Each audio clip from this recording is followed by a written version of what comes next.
Welcome back to A Pearl in Every Cowslip's Ear. This is CLE Language Arts 800 Book 3, recorded live in the classroom. I hope you enjoy. Okay, Grade 8 Lesson 2, Active and Passive Voice and Verbs. A few questions.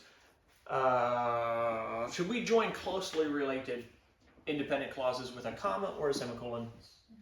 Semicolon if there's no conjunction in there. And do colons follow prepositions? No. No, and they also do not follow Verbs. Verbs. Very good. In our lesson today, we are talking about active voice or passive voice in verbs. Some sentences have active voice. That is where the subject is doing something. If you're active and you're playing ball, you're the one that's doing it. If you're passive and you're playing ball, you're receiving the action. So in a passive voice sentence, the subject is actually receiving the action. This sentence, the road past our place has been paved recently, is that active or passive? Passive. Passive, has been paved. Who or what has been paved? Road. We could almost say road. Yeah, road has been paved. But the road is actually the subject, and it's kind of receiving the action. This one, what is the verb? Restored. Restored. It would say who or what restored the...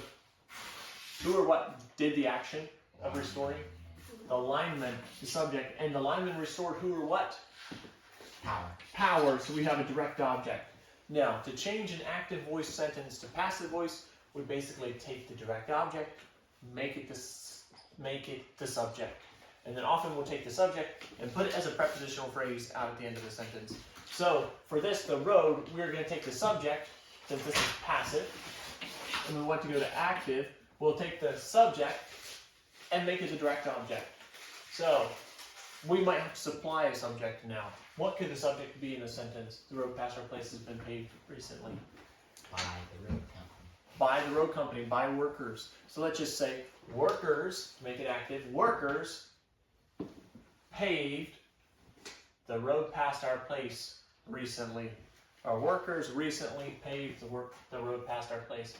Take what is the subject and make it a direct object down here.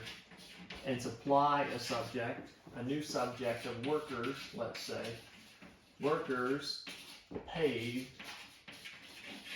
the road. Now here we're going to change to its active voice and we're going to change it to passive. So we will have to take the direct object and make it the subject. Power. We'll have to supply a helping verb. Was restored. Was restored. By the lineman 4 hours after it went out. By the lineman 4 hours after it went out.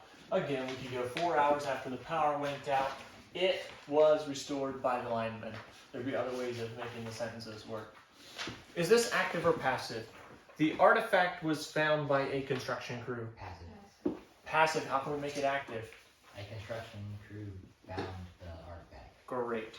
Now, why do you ever want to use passive voice sentences? You shouldn't use passive voice because they feel dead. They feel always, no one's actually doing stuff, everyone's just receiving action. No one's out there fighting the battles and doing stuff. So you shouldn't really use them, but sometimes you want to use them, and that is if the doer of the action is unknown, you don't know who did it. The window was broken in the school. We don't know who broke it. Or maybe we do know, but we don't want to tell anyone. The window was broken at school. The keys were missing from the bathroom. Maybe you think you have an idea who might be responsible. You're trying to preserve their privacy.